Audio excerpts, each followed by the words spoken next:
Gentlemen, we are dealing with the undead. Mas, Maralto. Yes, Nosferatu. The undead. The vampire. According to the legends of my people, the last Count Dracula became one of the undead. A vampire. I am Dracula. I bid you welcome. Welcome to the now playing Universal Films Dracula Movie Retrospective Series. I have crossed oceans of time to find you. Hosted by Jacob. Oh, I have waited an eternity for a man of your strength, your gifts, your will. Arnie. I am considered somewhat of an authority on the subject. And Stuart. We've all become God's madmen. All of us. This episode will contain detailed plot spoilers and strong language. Run to your mother. We hope you enjoy the show. Now, that's it.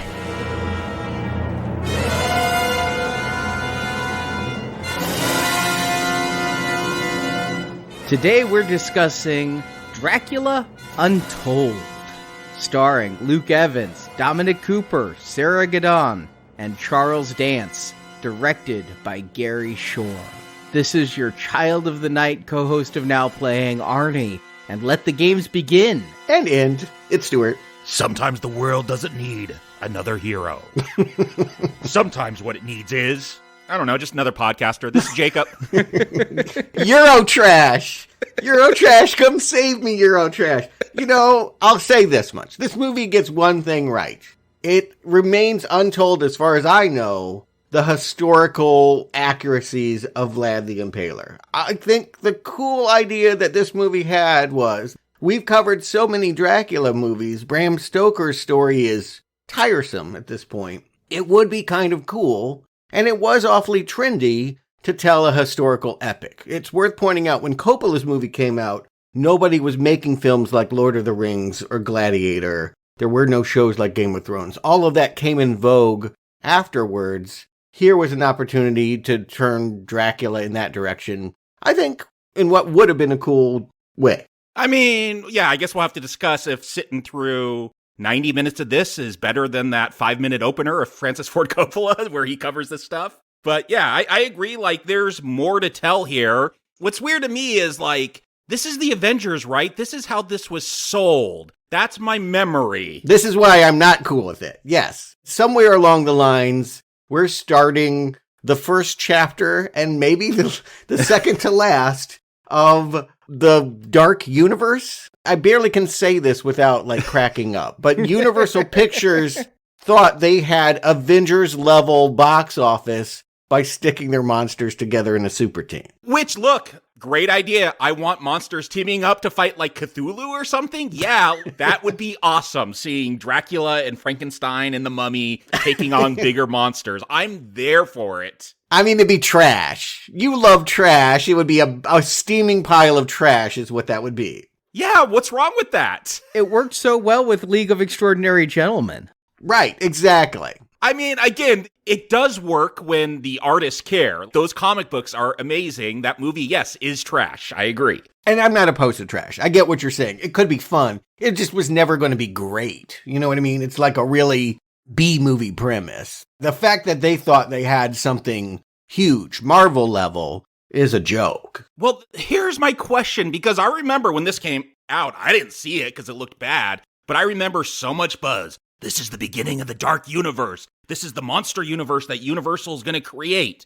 Watching this, that is not how this was conceived. I am sure of that now. And then, like, reading, like, through Wikipedia, I'm like, okay, where's all the information about how they planned this Dark Universe? There's a mention in the Wikipedia entry. It's like, yeah, this was considered at one point, like, is the studio editing this page? Are they trying to put this down the memory hole, 1984 style, that this was supposed to be a kickoff of the universe? Because I couldn't find anything on that. This film shows no evidence that that was the plan. Yeah, I remember the buzz around this movie because it's been 9 years now, but we discussed doing Dracula films leading up to Dracula Untold and this new dark universe. Yes. Almost a decade ago now. But I also remember, and Wikipedia backs me up, that by the time they started the dark universe with The Mummy, they were saying, oh, Dracula Untold was a different universe. There's 2 dark universes? There's a dark multiverse? Well, there's one with Tom Cruise in it, and there's one with Luke Evans in it, and those two apparently are different in scale. I think we can all agree. Here's the truth. This movie started production in 2008 when Iron Man was the only Avengers film. It was going to be called Dracula Year Zero. They had a big splashy director, Alex Proyas, who did Dark City and The Crow, and they were taking the hot actor of the moment, Sam Worthington of Avatar, and that was the movie. And then, of course, as Iron Man begat the Avengers, and this movie stalled and Sam Worthington didn't become anything more than the dude from Avatar, I think they got scared by the budget. I think they thought about how they might jump on a trend, and so they cut a lot of corners to have a cheap version that maybe could be part of the Dark Universe. They ended up doing reshoots. The only thing that ties it to a larger, modern storyline is the last scene of this movie. It was done really fast. It was done really close to the release of this movie once somebody in some executive office said, we've got to make interstitial material that teases a larger universe. Yeah, I could not believe this would be a planned universe because 2014, we have Guardians coming out. Like, that Marvel formula is secured by that point. Like, you have a little bit of humor, you have relatable characters. Like, they don't use any of that stuff that you think you'd copy because that's the one successful shared universe. Like, you copy that. You don't get Gary Shore, who? Like, I don't know this guy. Well, you're cutting corners. This is what I'm saying about originally they were putting together Dracula Year Zero, and it was budget $200 million, and they just, who wants to do that for a first installment? I mean, ask the people that funded The Mummy with Tom Cruise. Yeah, I was going to say The Mummy wanted to. Yeah, right, exactly. You can do it one of two ways, and Universal did it both. We can start this off tepid with a modest budget and a commercial director, a guy that basically did ads and had no features to his credit, with some guy that was a second stringer in a Fast and Furious sequel. Oh, at this point, he was a second-rate Orlando Bloom, right? He was in all those Hobbits. I mean, I don't feel like Luke Evans had his moment yet. To me... Has he had his moment? This is it. I mean, as far as I can tell, this is his star vehicle. But I think he would have been considered someone to watch, maybe. You know, if you were being generous, you could say that he had potential, but he didn't have his breakout movie. This could have been it. So you grab a cheap actor, a cheap director, and you hope for the best. And again, you make something for $70 million and not $200 million. It's still on those terms. I just want to point out this movie rated PG-13 and cut down to 90 minutes so they can screen it all day long. And this thing didn't do better than $55 million in the States. That's bad. It made up the difference internationally. I think the reason why they even considered continuing on with this was that this thing eventually raked in $220 thanks to international box office. Maybe Luke Evans is a star abroad. I think people just like Dracula. Yeah, or this just always plays better in China and Europe. Also keep in mind, you got to cut that more than in half when looking at international box office. I mean, that's how many tickets it sold, but the theaters overseas keep more than half and all of that. So they're lucky to call it a break even. Mm-hmm. Yeah, I agree. But it isn't the bomb that it was in America. Nobody was asking for more of this. And yet, yes, I think Luke Evans, if no one else, wondered all the way through production of The Mummy if he was going to get a call and maybe do an end credit stinger where he shows up biting into the neck of Tom Cruise. I mean, nothing against Luke Evans, but like, this is your Robert Downey Jr. that you're going to kick off your universe with. Like, it was shocking watching this, how much it didn't feel like a kickoff to a shared universe, even though that's what my understanding of this was. Yeah, and yet, if it isn't a kickoff, if this was looked at as a standalone movie, why do superhero Dracula? I mean, it's 2014. Maybe I'll talk about it at the end. They did Superhero Frankenstein this same year with I Frankenstein, or the Spanish title, much better, Yo Frankenstein. Yeah, I do think we had moved away from the idea of monsters being scary in general in this decade. It is the decade of Twilight. Vampires are super popular, but as romantic leads and not as monsters. So it makes sense that you aren't conceiving this as Nosferatu. And that's been told. Again, they're telling us, we want to do this story in a way you've never seen it before. That is much welcomed. Arnie, why don't you give him the plot and we'll find out how different Luke Evans is from all the other Draculas. He can't do that. Then it will be Dracula Told. Yeah, well, Dracula Unwatched. It had been for almost 10 years until this podcast. Yeah, this is my first time watching it, for sure. Yep. Me too. Never wanted to. In the mid-15th century, Vlad the Impaler was a Transylvanian prince. The neighboring Turks demanded Transylvanian boys to join their army, and Vlad was one of them, becoming the most feared man on the battlefield. As an adult, played by Luke Evans, Vlad returned to Transylvania to rule as their prince. 10 years into his rule, the Turks have returned, demanding 1,000 Transylvania boys be given to their army, including Vlad's young son. Vlad refuses and kills the Turks, but then Vlad has to worry about Turkish retaliation, and the Transylvanians have no armies. Seeking a way to increase his strength, Vlad goes to a cave atop Broken Tooth Mountain. Broken Tooth Mountain? Is this just a lot of, rock climbing accidents? Or oh, I broke another tooth! I'm just thinking Brokeback Tooth Mountain. Now that would be something. And here I'm thinking that the vampire just broke his fangs and can't feed. I mean, that is the thing. It just looks like a fang, and Fang Mountain's way cooler than Broken Tooth Mountain. Just go with that. It's a vampire movie. Where he meets an old master vampire played by Charles Dance. My dear brother Noomsy. This old vampire turns Vlad into a vampire and tells him if Vlad can resist his thirst for blood for 3 days, then he'll return to normal. But if Vlad feeds, then he will be a vampire for eternity, and the master vampire will be freed from his prison in the cave. Now, blessed or cursed with supernatural powers, Vlad single-handedly kills 1,000 Turks on the battlefield. Vlad's wife, Marina, played by Sarah Gadon, learns of Vlad's transformation, but works to keep it a secret from his men. Still, Vlad's superpowers draw suspicion.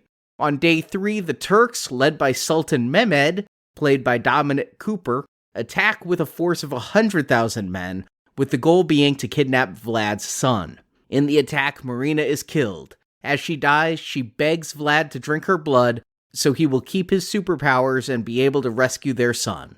He does drink her blood, damning himself to live as a vampire for eternity. He then creates an army of vampires from the surviving Transylvanians, thus cursing them all to live for eternity as vampires too.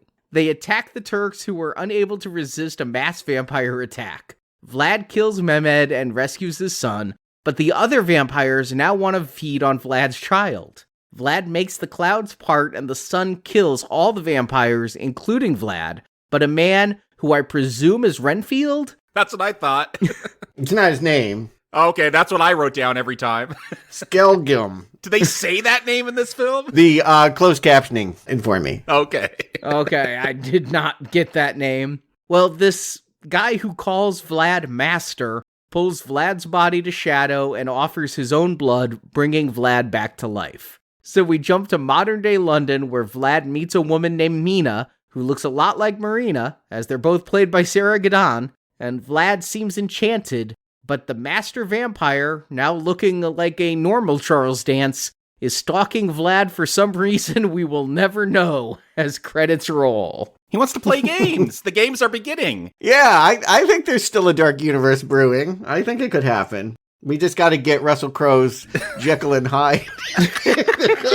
Oh, we'll get to that Mummy movie someday. Woo! Goddamn. Anyway, so let's talk about this film. It starts, you're right, where Coppola started, and I always thought that this was cool. 1442, with a tweak. This was a hiccup. It took me a second to adjust, because Coppola told us that Vlad was a Christian fighting Turks. But this movie is going to actually go more with, I think, the historical truth of it, which is that Vlad was trained. He became an impaler because he was a child soldier for Turkish sultans. There may be some historical accuracy to this. I don't want to give this movie too much credit, but this feels very 300 to me, where, look, I feel bad for those in Turkey right now, devastating earthquakes, but this film is not kind to the Turks. This feels very much how 300 dealt with the Persians, like they're queer-coded, like the fact that they're taking young boys. Yeah, just not 100% comfortable with this depiction of the Turks, even though they're trying to lean into history. And yeah, there might be some historical, I mean, there was a Turkish empire, there was probably child soldiers. Yes. So I think it's fair game. But yes, we're to think of Bram Stoker's Dracula. I think when we have this opening and we see those silhouettes on the spears and all of that, I think that this would like to be a soft sequel to what we saw Gary Oldman do. I mean, he even is wearing red armor. This is different red armor, not as cool red armor as Coppola's. No. Not as muscular, yeah, that raw musculature look. Again, nothing is cool about this movie. It doesn't have style in the way that I would call cool. I mean, Jacob, you mentioned 300 with this opening. A lot of it is still frames with, like, the CGI camera work swooping around. I thought this opening actually gave me hope. I wondered if this should have been a contender for our underrated movies book based upon... Just on this opening? Just on this opening. Children frozen in mid-whip. This is doing it for you. And all of those silhouetted bodies impaled on spikes had a grandeur to it. From Coppola's movie. Yeah. I liked that part best of Coppola's movie, and I'm like, if this is what this whole movie is, I'm going to be very happy. Spoiler alert, that's not what this whole movie is, and this movie does not deserve to be in any underrated movies book. I mean, when you get a movie with this much narration at the beginning, it's already a red flag to me. Maybe yes, maybe no, but again, I am vibing on the idea that we're going to get some history, that there was this. Unfortunately, I really don't think it comes through, but I did play this movie. I watched it twice, and I did play it with commentary, and what the director talked about was that there was a Mehmed the First, who adopted, even though this was a Transylvania child soldier that he adopted, he came to look at him as more of a son than his own son. Thus why it sets up this rivalry that I think is really underdeveloped between these supposed half-brothers, Mehmed II and Vlad. Yeah, none of that comes through in this final cut. That feels like scenes that were excised from the film. That's very Moses. The stranger comes in and is adopted by the pharaoh and rivals the brother, but none of that's here. So, like, I can't give this film credit for that. I got it when the two meet and are called brother. I didn't get that Vlad was the favored child, but I got a sibling rivalry. I mean, you mentioned Moses. I don't know the Bible that well. I was thinking Thor and Loki from just a few years before this. But does that explain why, like, I was so confused? Vlad is taken as a child, trained to be a soldier, the best Turkish soldier, and then they're like, yeah, just go back to Transylvania and be a prince and rule for a while. Like, don't you just keep all your best soldiers? I looked very carefully. Those people impaled do not wear Turkish helmets. He did not turn on the Turks, which is, I think, what we need to understand, that this guy ended up breaking free, like a slave that broke from the shackles and went back home. He is now defending his homeland from Turks. It's kind of weird the way that this movie frames it, as that he actually pays monetary tribute and is trying to pacify them. Yeah, he was this great leader and a favored son at that, and yet he's allowed to go off and rule Transylvania? That just doesn't track. I wish I knew the historical truth. I wish this movie cared more about that. Yeah, I agree. That was a bit of a mystery to me.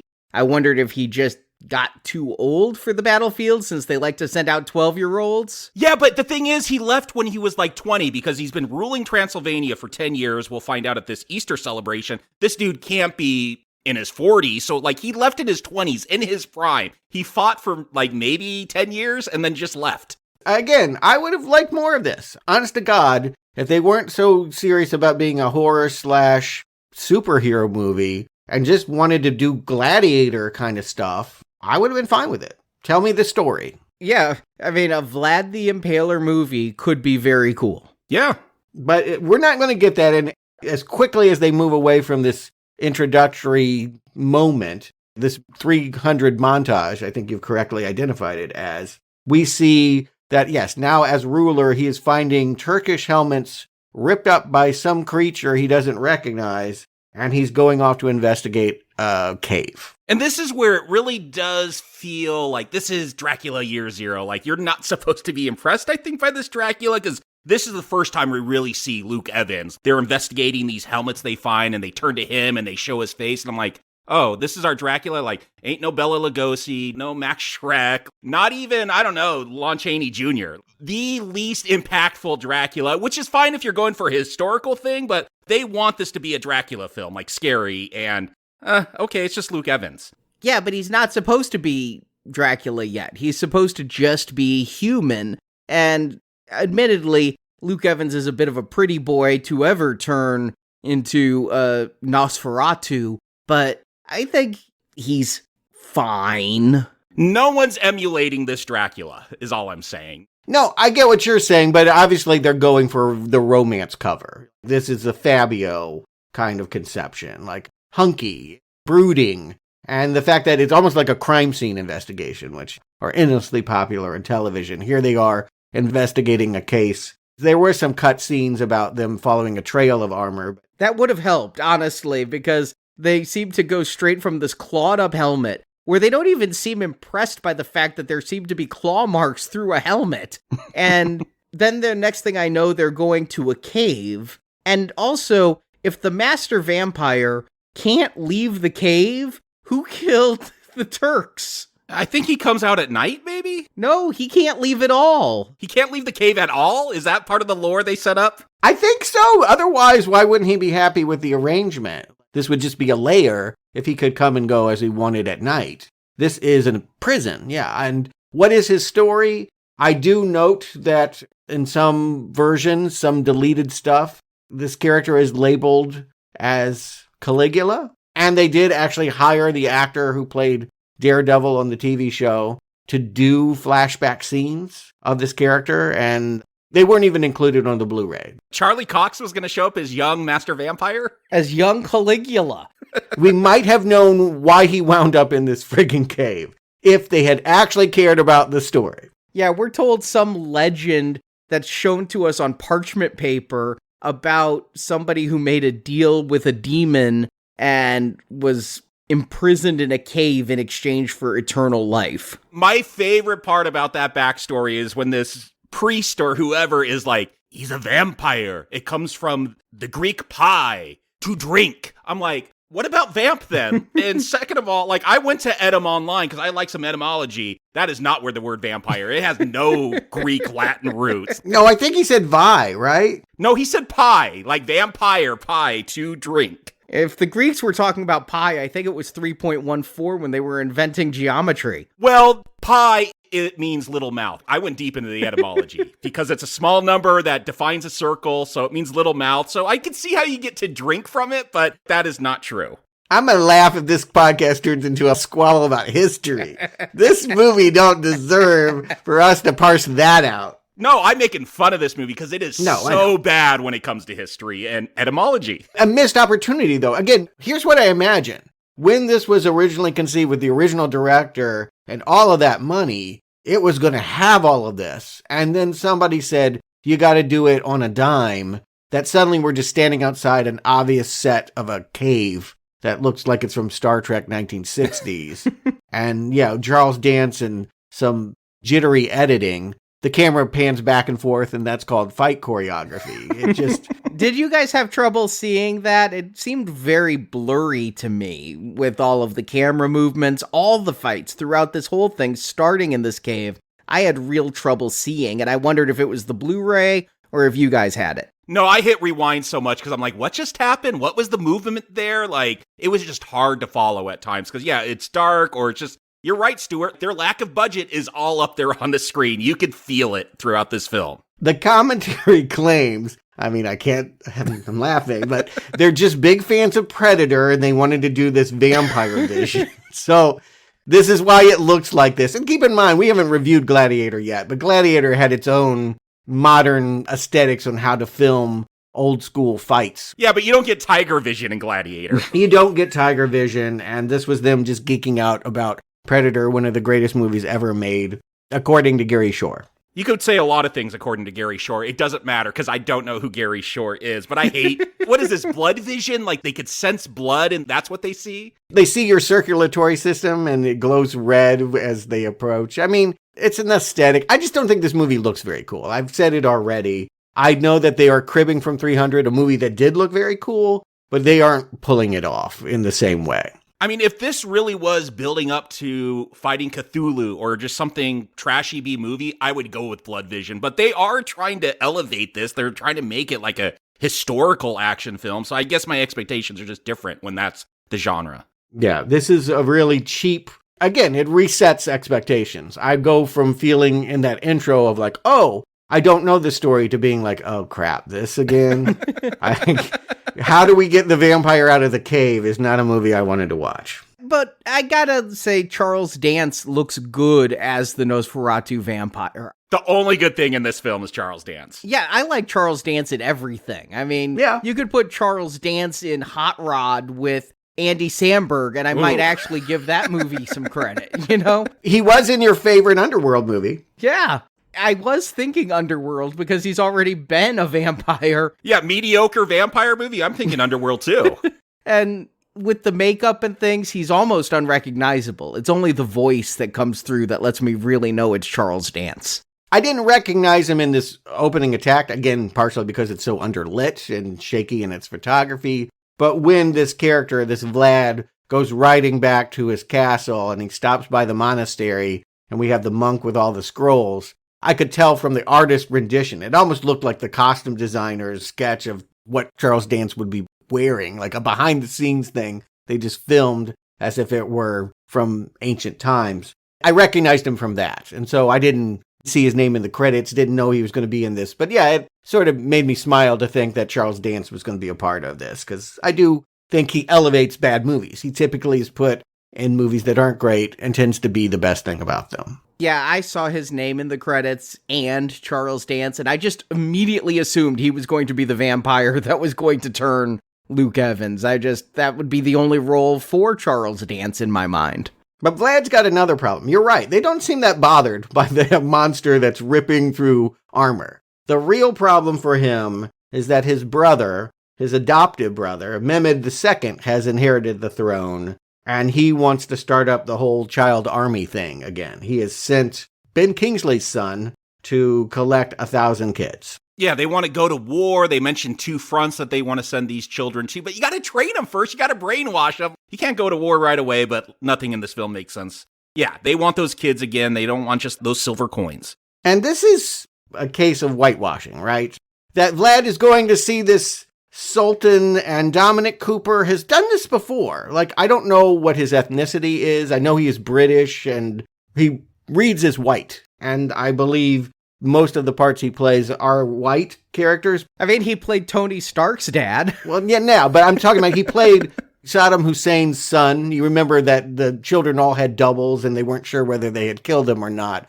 It was a goofy movie called The Devil's Double where he played Latif, the buck-toothed impersonating son of Osama Hussein. A performance so bad, I've actually always held it against him. Whenever Dominic Cooper has appeared in anything, I've always gone, oh, fuck, it's Latif. Like, I just hate him.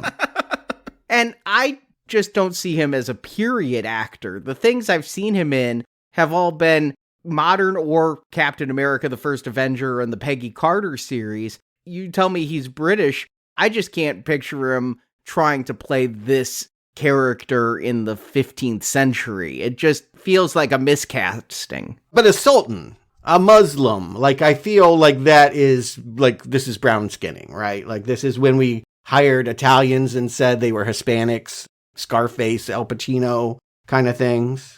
I'm uncomfortable with it. Let me just put it that way. Yeah, no, all the Turk depictions are awful. It's all whitewashing or whatever. There's no Turks hired in this. I hear, Jacob, your problem is that it makes them look like savages. Maybe. I just want more information about what they're doing. I mean, when they put eyeliner on them, again, something they did in 300, it just feels like you're trying to do some coding on there to tell us, don't like these guys. No, we're not reviewing 300. 300 has huge homophobic issues. So does this. They're using those same tactics with eyeliner, collecting boys. It's subliminal things. I'm going to side with Stuart on this one. I don't see it there. They're gathering boys to go to war. Okay, read between the lines, though. The Greeks used boys to go to war, too. They also used them for other things. I get that to a degree. I get it to a degree. I just don't think it makes the sins that 300 commits, but that's another podcast. My problem, again, is that this is all based on a real history. What is that history? I don't really understand it. I don't need this to be 100% accurate, but I do just want more consideration to be given to actual battles, actual historical figures. Yeah, wouldn't it be something to see the real Caligula? All of that feels like the story that remains untold in this Dracula movie. But instead what we're told is that the love between a father and a son is such that Vlad will not do this. He doesn't just do it for his people, but he's almost ready to give up the children and his own son. I don't think that's it. It's pride. The son says, I'll go. But he doesn't want to do it, and the mother is there pleading with him, and it's the mother that changes Vlad's mind. No, it's not. It is not. It is the fact that Ben Kingsley's kid said, I thought you were tough. That is the thing that sets Vlad off. Like, Vlad is sitting there letting his child go off with the men that come to collect the 1,000 kids, and then Hamza Bey makes that snide remark, and out of that rage, he kills them, and then goes, uh-oh, I'm not equipped for this. And this is a point where I had to, stop the film. What is this rated? Because, yeah, he's going to cut the dude's arms off. I'm like, whoa, okay, we're going to get some good violence in this. But no, there's no blood. This is a very, I guess, like with Lord of the Rings, that pushed the PG-13. As long as the blood's not red or you don't see blood, then you could have, beheadings and all that. And that's what this film is going to do. It did remind me a little bit of Monty Python with the lack of blood. Yes, with those hands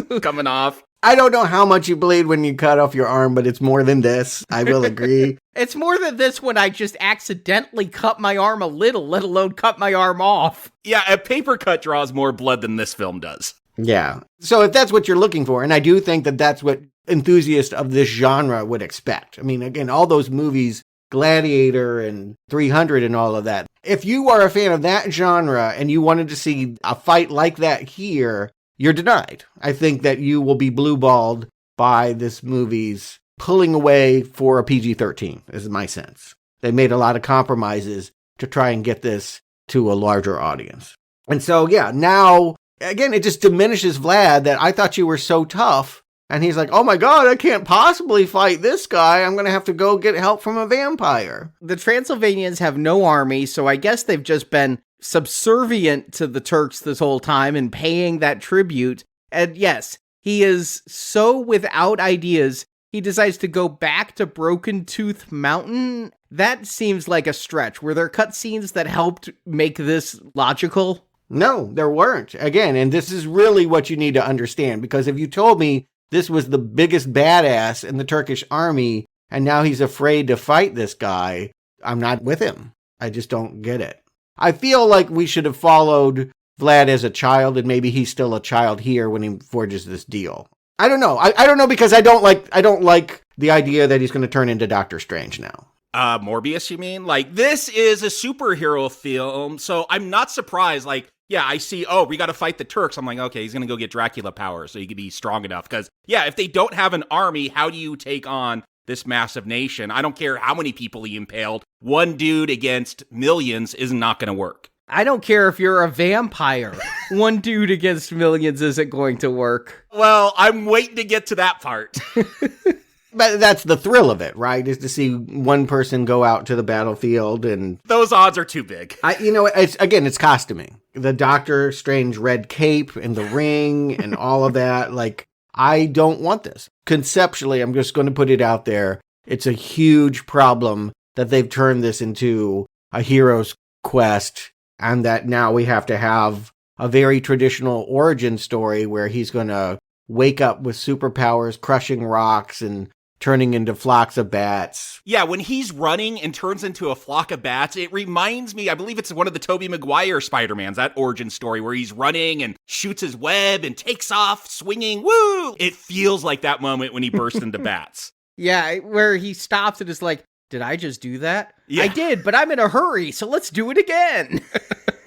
I mean, Dracula does have anti-hero qualities. I will recognize in some iterations we do have sympathy for him, or at least impressed with his lady skills. But I just don't ever want to see him put on a pedestal like this. This feels wrong. See, here's my issue is I'm okay with that anti-hero. Like Dracula, not the greatest guy. That's why you have to come up with an even worse villain for him to fight. But I feel like, and again, they're going for historical take. I don't want to say historical accuracy here, but they're trying to lean into history. But I feel like this Dracula, Vlad, is too noble when he's like, I have a duty to my people, and talking about his undying love. I get all that has origins. I actually do want a nastier hero in this because it's Dracula. Have some fun with that nastiness. Well, here's the thing. This is where he should become nasty. He should become the Impaler now that he's the vampire, right? That's why that historical figure got that reputation. Why Bram Stoker was drawn to this figure is because he was so cruel that women, babies, pets were all put on a stake. That's really savage. That can only be done by a monster. If they had framed it that this child ran away, found a vampire in a cave, turned into the historical Vlad the Impaler to fight the Turks, then we'd have something here. Then I could see the tension, dramatically speaking. But yeah, the fact that it turns into this, you just get this power for 3 days and you're already sort of in bed with the Turks, it's just confusing. Yeah, you can borrow vampire powers for 3 days. That is an interesting thing, too. I have heard the whole, if you don't feed, you can revert. I mean, I think we've seen that in Lost Boys and other stories, but... I mean, I go with it, but I know exactly where this is going. He's going to refuse for 3 days, and then, yeah, a loved one's going to be in danger, so he'll have to take that bite. There's no mystery here. And it's weird that talking about him, how bad he is, like, at one point later on, he's like, oh, I can't let my people know that I impaled thousands of people. Like, that would really change their opinion. I'm like, no, you were a soldier. Like, it's weird that he's afraid of showing how tough he is to his people that he rules. He's not to the people he rules, to the audience that's paid tickets to see it. Again, the fact that they're trying to change this into a hero rather than embrace any historical conceptions of this figure. I just think they're backing away from what they said they wanted to do. The thing that they promised, they're actually afraid to give. Now, you asked about cutscenes. There was none explaining why he made this choice, but they do have an inexplicable one, wisely cut, where after getting this power montage, he runs into Baba Yaga? The Russian witch from Hellboy? John Wick? Oh yeah, it is in John Wick too. It is a Russian folklore character. I think of it about the recent Hellboy reboot. It had that prominently in there. And it sort of looks like that. All of a sudden, this cabin in the woods and this old witch she's there largely to explain more about the 3-day deal. I don't think we need that. I think I have all the explanation I need. I think that she was maybe going to be a figure that popped up in other Dark Universe moments. This is a different character than who I called Renfield that shows up later on to mysteriously move the plot along. Yes, she has one moment and it's entirely excised from the cut you watched. But I think, again, if you're thinking about expanding a universe, maybe the idea was Baba Yaga would visit Tom Cruise. Be the Nick Fury? Or, at least the Maria Hill.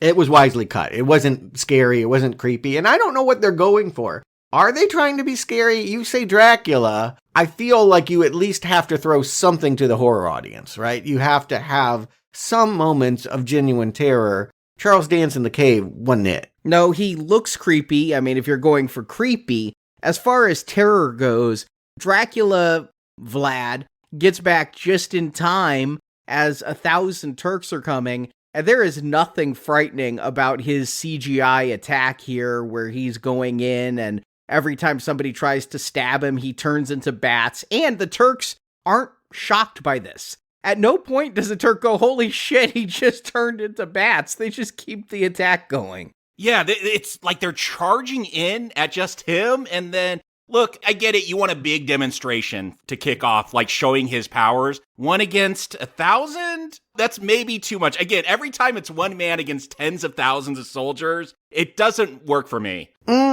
The best scene in Wonder Woman. That moment where she got out of the trench and all of that, that was truly heart-wrenching. Yeah, and a lot of that is her, just trudging forward, fighting the bullets. This is him flying through soldiers, killing them. It's not particularly creative or well shot or engaging. It feels very like, we got to get through this. This is what a superhero does. Let's just get through this scene. It's not grandiose enough, is what I hear you saying, and I am going to agree with.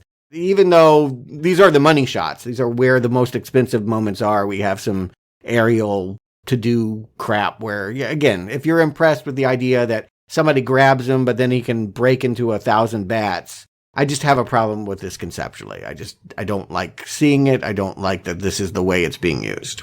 No, it's at this point that I realize he's ridiculously overpowered and that there's not going to be a whole lot in this film I enjoy, because a good action scene can really win me over, and this is not a good action scene. The way it's filmed, the fact that it is so blurry, the fact that he keeps turning into these bats and doesn't seem all that great in combat. It's just that he can turn into bats and not be hit. And then when Dominic Cooper says, okay, we're going to send 100,000 men, I'm like, are we just going to get this scene again? Because it seems like literally nothing can hurt him. Yeah, and it is done. It's worth pointing out, all of this was done on a sound stage kind of stuff. It is 300. They got the green screen. They're in a small, it's actually tiny when you watch the behind the scenes stuff.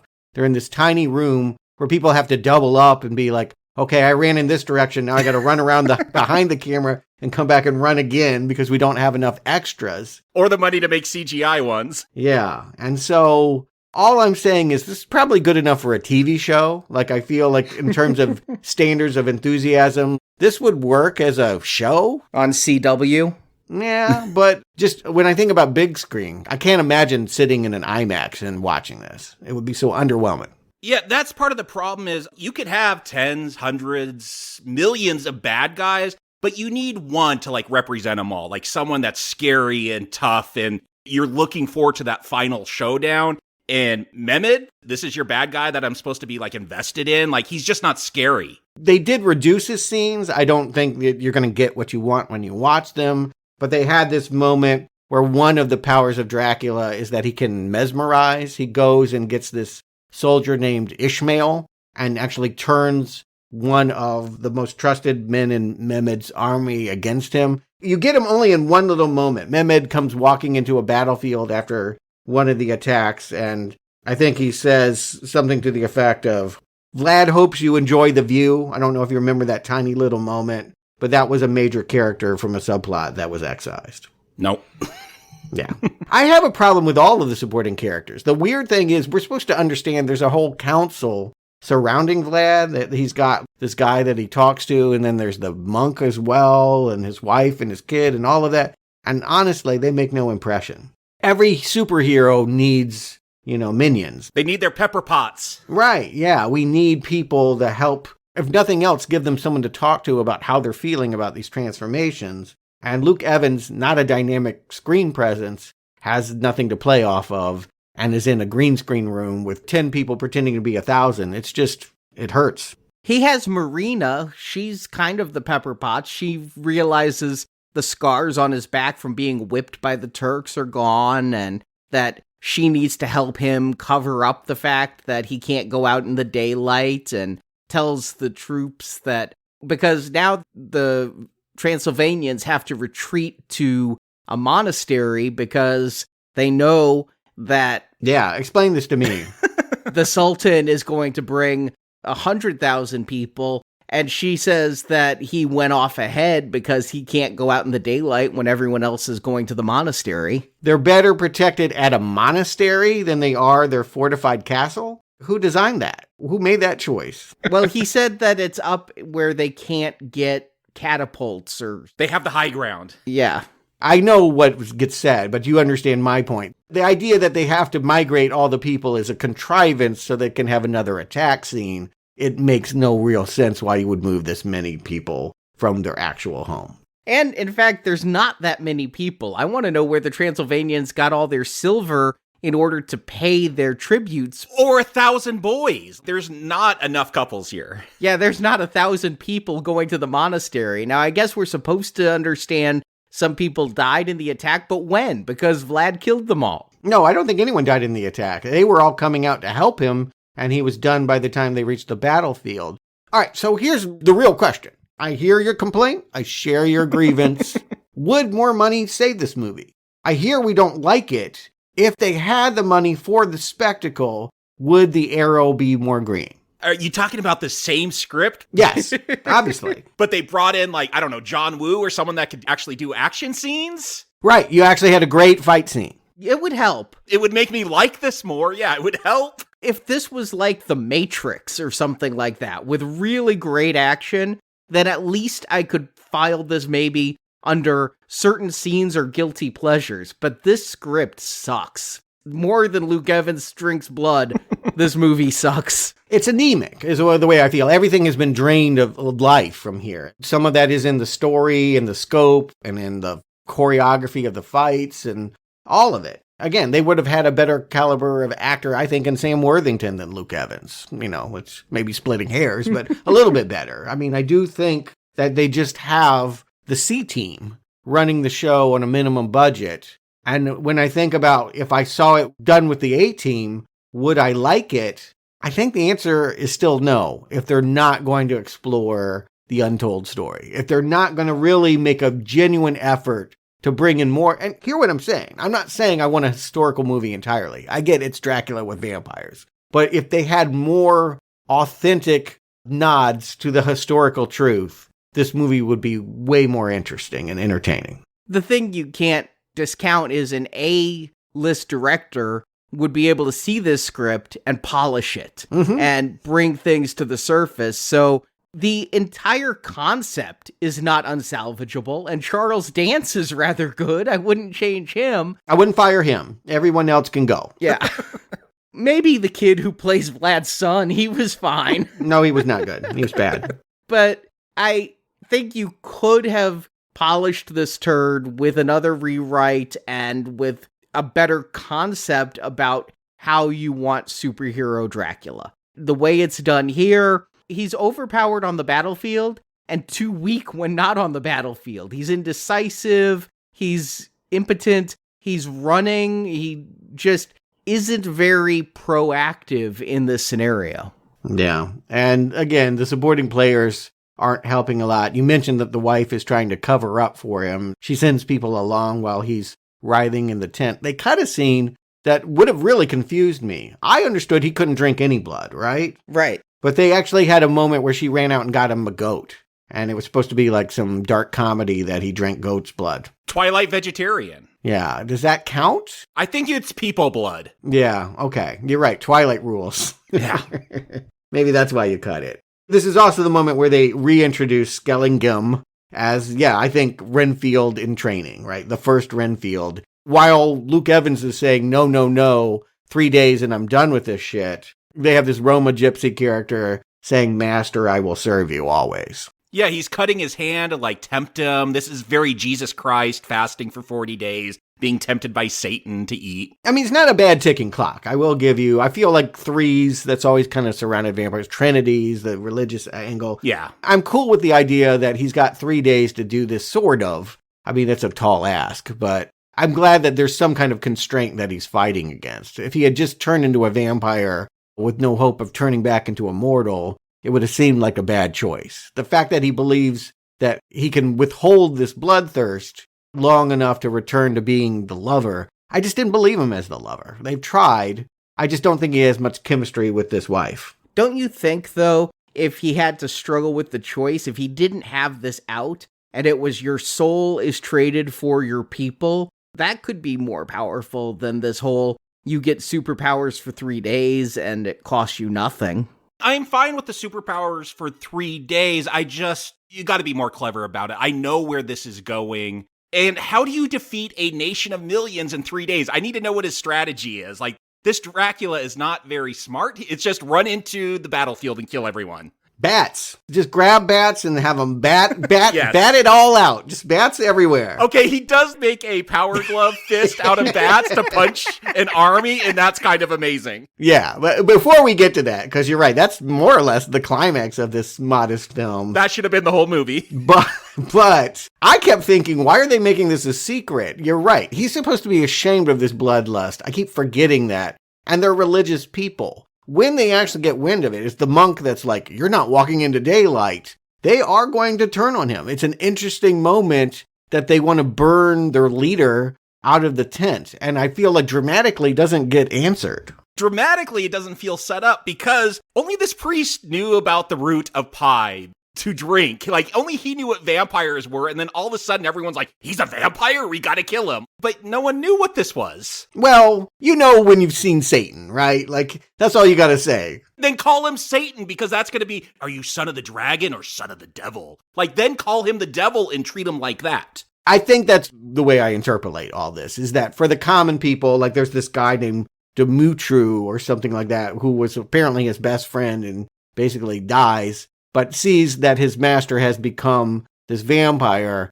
He's horrified. And I don't know, I just feel like you want to explore that more, because I don't think at any point the audience is asked to root for him to stop having these super cool powers. We're never to see this as a curse. He's gonna justify his cruelty. I impaled one village to save 10 others because they would see that I'm a monster and just wouldn't fight me. He's trying to make that noble. I say lean into it. Yeah, I'm a ruthless dude trying to stand up for my country and save my people. And we get into that kind of bloodlust. Like, this is 2014. Maybe we hadn't felt that for a while, but like in the early 2000s, like a lot of Americans had bloodlust and wanted revenge. I don't know. I feel like you can understand that motive, lean into that more. Coppola's movie was cleaner because they cut it along religious. First that he was a Christian fighting another religion, and then the idea that God denied him the one eternal love. All of that just made motivation so clear. I had such empathy for old men, and here this guy, I don't care. I don't care about him. Yeah, his power glove powers. Basically, the way he unites them is he just goes up to the bell tower and starts commanding bats to attack the arriving Turks. He doesn't even have to fight. He's just controlling them with his mind. This is not adrenalizing at all. And it looks bad. The CGI fist of bats looks bad. I kind of appreciate they go there, but I agree, and none of this looks good. It looks good enough for a modest thing, right? It would be the best effect in any Underworld film, but it is not good anyway. Right. There you go. That's what I was going to say. If this was the blood god at the end of Blade, it would look amazing. And I do think this had the budget of that fourth Underworld movie where 60, 70 million, that's all they're working for here. They can't do it. I hear you guys saying they got nothing to show. And the answer is they've stretched their dollar, their euro, as far as it will go. And so should they have held out for more money? Should they not have made this until they had the budget? Or should they have never made this? Is the internal debate I can't rectify in my head. They should have never made it this way. That I'm clear of. Yeah, maybe you'd never get that money for the bigger budget thing, but you got to rewrite this then. Like, you got to write for the budget you have. I think that's the problem, is that they tried to hold on too much to their earlier ambition that could never be achieved on this budget, or couldn't be achieved by this director. Maybe I'm putting too much into fiscal resources and not enough on creativity, because plenty of directors have been handed a pittance and made mountains. Yeah, there's a reason Gary Shore has only done one feature-length film. Yeah, right. He never worked again. And why would you hire him? He did a short for some horror anthology that Kevin Smith has a short in as well. So many words there that have me running in the other direction. I know. That's why I said it. So let's get to the climactic act turn. So everything has been about Marina or something, I guess. But even though he doesn't need to be on the battlefield, he's on the battlefield when they break in and grab his son, and she falls off the bell tower, and he's not fast enough to save her. I'll help this film a little. He went on the battlefield in order to get the Sultan. His hope was if you cut off the head, the body will die. If he could kill Mehmed II, maybe they'd stop coming for the Transylvanians. But he gets on the battlefield, and Mehmed isn't there. And Mehmed is also not getting the son, but he's screaming, "Where is he? Where is he?" And that's when Vlad realizes that this attack is just completely a distraction, and they've sent some spies or some stealth troops, some commandos or something into the castle. There's these cool blonde twins, the twin henchmen that I don't think you notice as much as they want you to. You wouldn't buy an action figure. Nope, I didn't notice them. Yeah. I think they have a real problem with supporting characterizations. You really want to have people in cool outfits stand apart from this Dracula. But you guys were laughing about a man whose arm gets cut off with no blood. How about a woman that falls thousands of feet and lands in one piece with no broken bones and can say in her dying words, "Drink my blood and become Dracula." Again, I had to rewind the movie. I'm like, oh, did he catch her at the last second? And like, it's a Spider-Man thing where, you know, the web just like snapped her neck when it caught her. But no, like she hits, but does not explode into meat like one would. Oh boy. And of course, to save his son, this is the moment that goes by way too quickly where we're supposed to see Vlad decide to become a vampire forever, which does not seem bad. I have not seen the downside to this other than the bad sunburns and the bloodlust. You're not human. I mean, yeah, I think you're right. That's really the problem is the audience is like, what's the beef? Why not be a super cool vampire? We all love vampires at this point. So it's a fantasy. You didn't sell the horror of being this undead creature. I think we were supposed to see in those little moments that he couldn't screw his wife, right? That he couldn't be intimate with the woman he loved without thinking of ripping open her neck.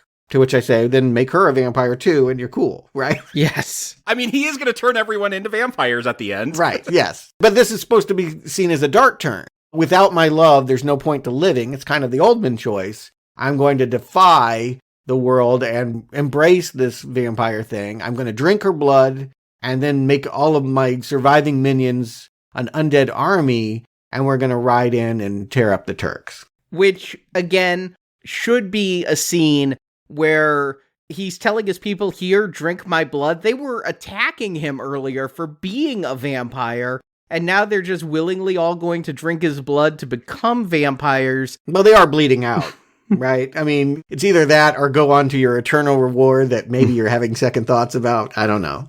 And do they get the 3-day rule too? I mean... No, they get shown the sunlight. As soon as they're done, it's like, no, I'm going to burn you up. Because here's the thing, it got cut. And I think he really needed this moment. Not only do they attack the Turks, but the 1,000 boys were taken in this whole siege. And it's the vampires that killed them. They, in their bloodlust, after they finished with the Turks, said, we're still hungry, and drank all the kids. Yeah, they're just going to fight over the sun. But before we get there, we do get the most amazing scene. I'll just say that. Charles Dance has been great, but let me do a little diversion here. There is a comic book that Frank Miller, The Dark Knight Returns, did about Batman called All-Star Batman and Robin the Boy Wonder. It's quite a mouthful. And at one point in that comic, Batman and Robin, they're going to take down the Green Lantern who's hunting them down. Green Lantern has a weakness to yellow, so what do? They lure him into a room that they painted all yellow, and then they also painted themselves yellow. And then they're also drinking yellow lemonade, which is just chef's kiss, beautiful. So the fact that when we get to the final showdown with Mehmed, and he's wearing like this gold, like shiny, reflecting the sunlight suit, and is in a room filled with silver coins, I don't know how he knows this is Dracula's weakness, silver, but the fact that he's just going to be cutting open bags of silver coins to weaken him, like, it is so stupid, it's almost brilliant. This is why I want a dark universe. This is the kind of dumb stuff you do. It's trash. Yes. And the directors even speak to it. It's kind of like a spaghetti western showdown kind of moment. It's very macho and full of itself and silly, but in a way that is capital C cool. Maybe. I just wish I cared about Mehmed more. Like, I wish I thought he was a cooler villain. Or Dracula, for that matter. Or anyone. I mean, no one is cool, so they're puffing up empty suits, in my mind. Honestly, recasting Dominic Cooper with somebody menacing could have elevated this movie a full star in my ranking. Agreed. It would have meant a lot if I cared about him. But yeah, the coins are falling, but I'm still going to... yeah, whatever. I mean, you get it. And again, like, these coins are literally probably all that's left in the budget is like pennies.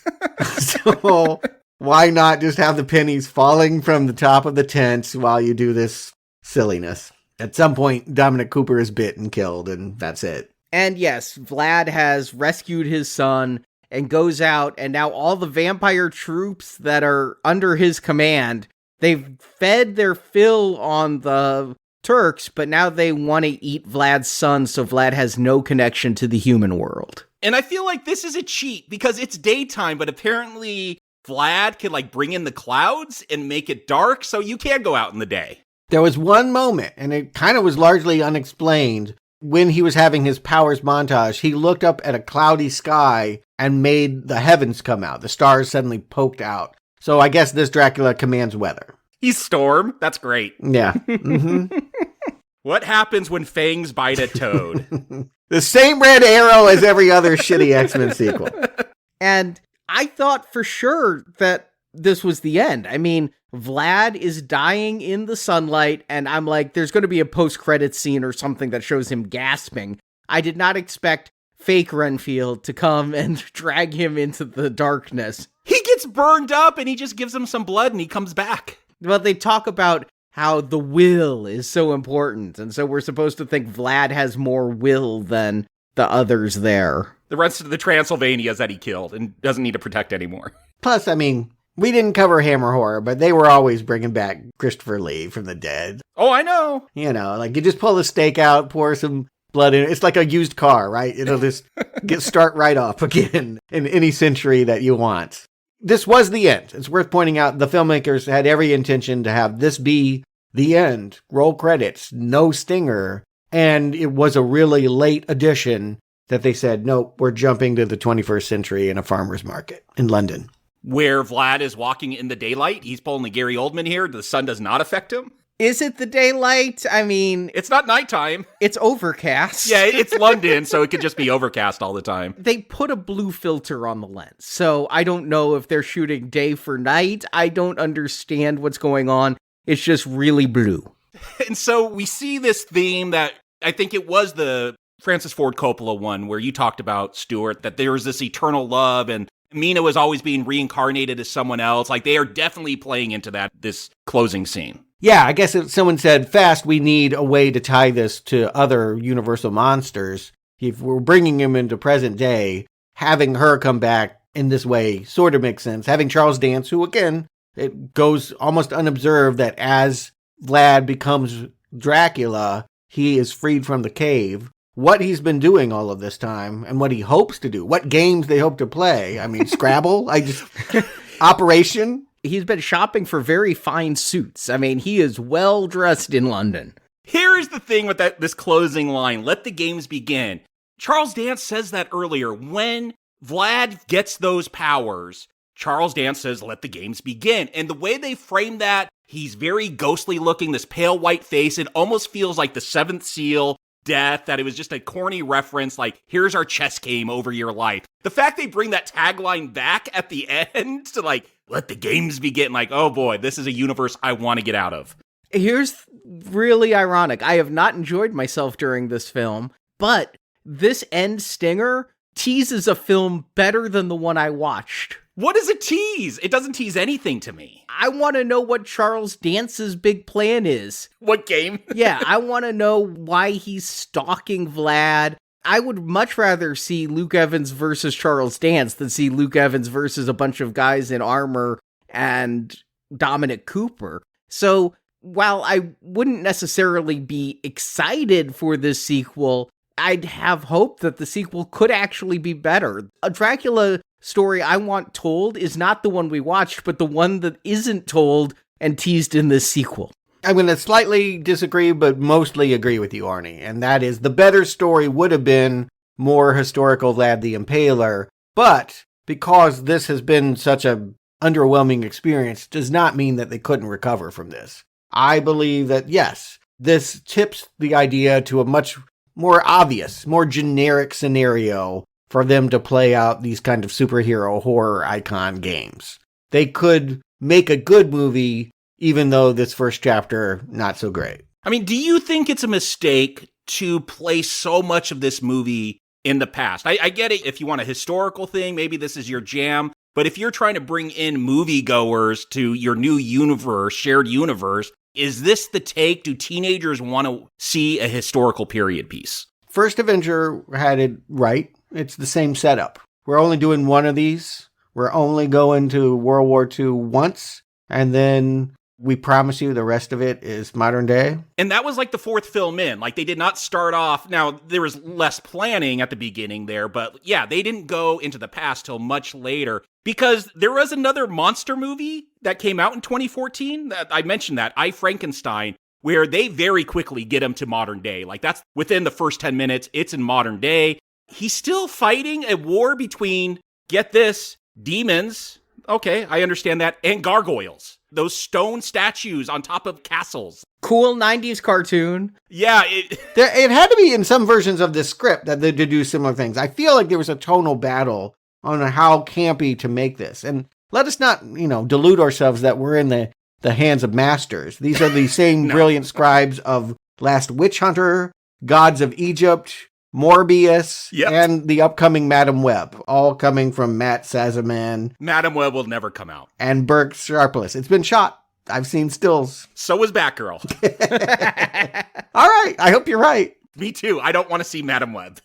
It can't be as bad as Morbius, right? It can. Oh, and worse. Yeah. So Jacob Stewart, how strongly don't you recommend Dracula Untold? I mean, there's no question about arrow color here. Jacob. Yeah, the initial shock was like, this is how you're going to start a shared universe. But then that all quickly went away. I'm like, oh, that was not the plan with this. You don't get this nobody director. You don't get, look, Luke Evans is fine as a supporting character. You don't get him to be your leading man, your Dracula in a shared universe. Like, none of anything that you would do to build this, unless you're Disney Star Wars, they screwed up a shared universe pretty badly. But like, there are lessons to learn even in 2014 from Marvel about how you do this. And this film does none of that. Like, I am to believe like they never meant for this to be the dark universe. Like, that was some marketing that accidentally leaked or something, because this film is so much less. And so I had to recalibrate and meet this film on its level. Okay, you're just a cheap 90-minute fanfic Dracula story meant for teens to appeal to them and make Dracula, sexy and a family man and lean into all that Twilight stuff. And even then, it's still not very good. Even when I lower my expectations very low, it's just, there's no one that has any charisma except Charles Dance. Like, that's the only character that stands out, and he's in very little of this film. No other actors demand my attention. The action scenes don't demand my attention except for that giant bat fist. Like, that's the only time I smiled in this film outside of like Charles Dance's performance. It's just a real slog. I don't know what enjoyment there is here to be found. It's a pretty solid not recommend. Stuart. I grieve because I would actually like a movie that cared more about the historical Vlad the Impaler. And I feel like at times in early drafts, this thing had the right ambitions. This would have been a cool story that has not been told about Dracula as a period epic with political factions and real-life battles, and you just gently pepper in enough vampire stuff to make it interesting, to spice it up, to make the documented truth become a little bit more mythic. I'm not crazy with turning him into the fifth wheel Avenger. That is, even if this movie were better made, I think a tall ask. I don't want to see sword-wielding superhero Dracula.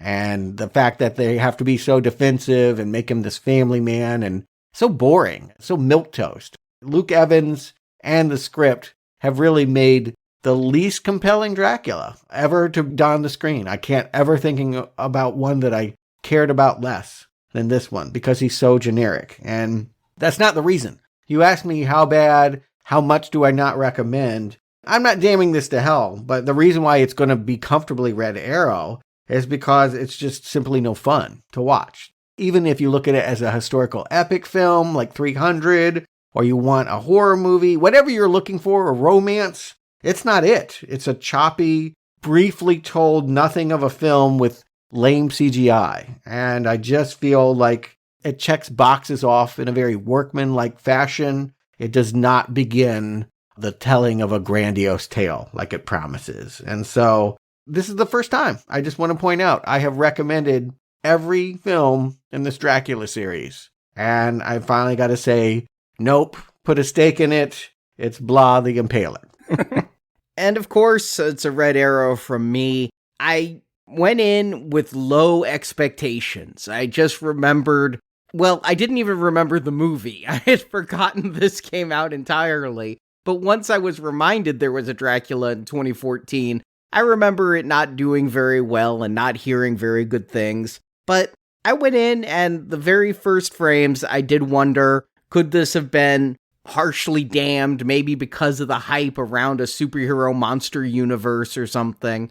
And no, they just didn't find a very interesting story to tell. Again, I rewatched Shadow of the Vampire when we did Nosferatu, and that's kind of what I would imagine would be Dracula's untold story, is his relationship with the vampire that made him. Kind of like Louis and Lestat, An Interview with a Vampire, something like that. And instead, the master vampire plays such a minor role in this, as the whole thing is about the battle with the Turks, and it's not an interesting battle. And Dominic Cooper is not a good villain. I saw the opening credits and I'm like, from his placement, I really hope Dominic Cooper isn't the bad guy. And Dominic Cooper is the bad guy. Dominic Cooper is always the bad guy if Dominic Cooper is in it, because he's bad. He was good in First Avenger and Peggy Carter. That's all I can say. But no, it's a not recommend from me, and can't wait till we get to The Mummy, I suppose, to discuss how this dark universe tried again. But I mean, at least now they're not doing that, right? The movie we've been building up to is not the start of a universe, although I would love one where Nicolas Cage is playing Dracula in all the movies. But we're getting to a standalone, what looks like a horror comedy, Renfield. Yeah, it looks great. Yeah, no sequel for Dracula Untold. They have spoofed, I think, the idea of all of this. I'm looking forward to it. We're going to have to wait a bit. Even though that is the next film in this series, we've got 6 weeks of theatrical releases. So much weekend of releases this year. Starting next week with Creed 3, and it just goes on from there. Eventually, in mid-April, we're going to get Renfield. And yeah, it kind of seems like a continuation of the self-parody that Cage was doing in Unbearable Weight of Massive Talent that we covered last year. That whole idea of, yeah, Cage has played a vampire before. Oh, I'm hoping he brings his vampire kiss. Yeah, we'll discuss all of that in April. I'm looking forward to taking truly a new take on this material. It's kind of hard to do Dracula at this point. We have had so many different versions. How do you make it fresh? Cage and comedy seems to be the right approach. Focusing on Renfield as the put-upon servant, I think, is a good idea. But yes, if you are a patron of $25 or more and like to hear us unedited, that is one of the rewards of $25 or more, is early releases of shows. And as Stuart said, next week, Creed 3, Scream 6, Shazam! Fury of the Gods, John Wick 4. We have so many weekend of release movies. Super Mario Brothers with Chris Pratt and Renfield. Not everyone, but several of those will go out early to our patrons of $25 or more. And speaking of our patrons, one of you has picked the movie Warrior for us to review. He specifically tied it in with our Rocky series, seeing how it is a film about MMA matches, I guess. I haven't seen it yet. I haven't seen it either. I didn't see it, actually, and I'm not on the show. But yeah, I think you guys are in for a pretty good... I mean, there's a lot of bad Rocky wannabes. It's better than Penitentiary. How about that? So we will be covering that this Friday as we lead into Creed 3 next week. And you can join our patron program. Details are at nowplayingpodcast.com/donate.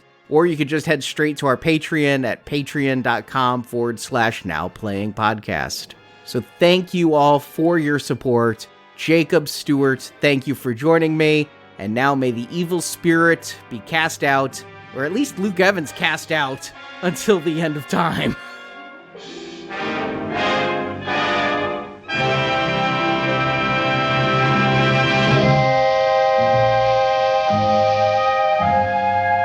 Be thou exorcised, O Dracula, and thy body long undead find destruction throughout eternity in the name of thy dark, unholy master.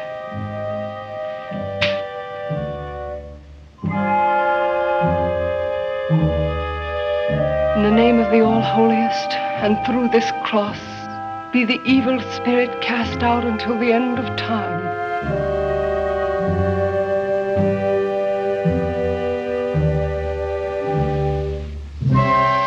Thank you for listening to this Now Playing Podcast movie review. We hope you enjoyed the show. Listen to them.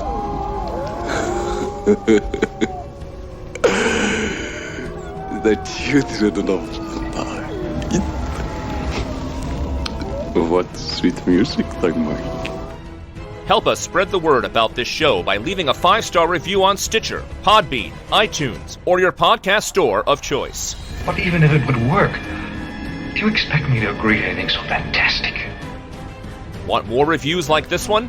In the archives section of NowPlayingPodcast.com, you'll find more than 1,000 in-depth movie reviews from our panel of hosts. I hope you will like it. On our site, you can hear reviews for every installment in the world's biggest film franchises, including the Marvel Cinematic Universe, Star Wars, Spider-Man, Batman, X-Men, James Bond, Middle-earth, Jurassic Park, Fast and Furious, and Transformers. You do not know why you came here tonight. It was because I wished you here. Plus, we have individual movie reviews, such as Titanic, E.T., Inception, Big Hero 6, Ready Player One, Pulp Fiction, Apocalypse Now, Dr. Strangelove, and hundreds more. I want to be what you are, see what you see, love what you love. And come back to NowPlayingPodcast.com next Tuesday for another all-new movie review podcast. You're always leaving on me in my film. Support from listeners like you keeps Now Playing Podcast on the air. Isn't eternity together better than a few years of ordinary life?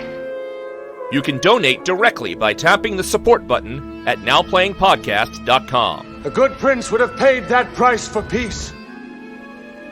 And you can join our crowdfunding campaign for early access to new episodes, exclusive reviews, and bonus reviews. The spider spinning his web for the unwary fly. Now Playing Podcast is produced by Arnie Carvalho. Okay, obviously we're dealing with a little bit more than just narcissism here. Associate produced by Jason Latham. I am the king of my kind. Now Playing is edited by Heath, Santiago, and Arnie. I condemn you to living death, to eternal hunger for living blood. Now Playing credits read by Brock. Words. The opinions expressed in this podcast are those of the individual hosts and may not reflect the views of Venganza Media Incorporated. How can you expect me even to listen to you when you're concealing the truth about yourself? Venganza Media Incorporated is not affiliated with, and this podcast has not been prepared, approved, or licensed by any entity that created the film analyzed herein. All movie clips and music included in this podcast are the intellectual property of their respective copyright holders. They are included here for the purpose of review, and no infringement is intended. Master, we are here. You can't hear what I'm saying, but we are here. We are safe. Now Playing Podcast is an exclusive trademark of and may not be used without the express written permission of Venganza Media Incorporated. Your impotent men with their foolish spells cannot protect you from my power. Now Playing is a Venganza Media production, copyright 2023, and no part of this show may be reproduced, repurposed, or redistributed without the written permission of Venganza Media Incorporated. All rights reserved.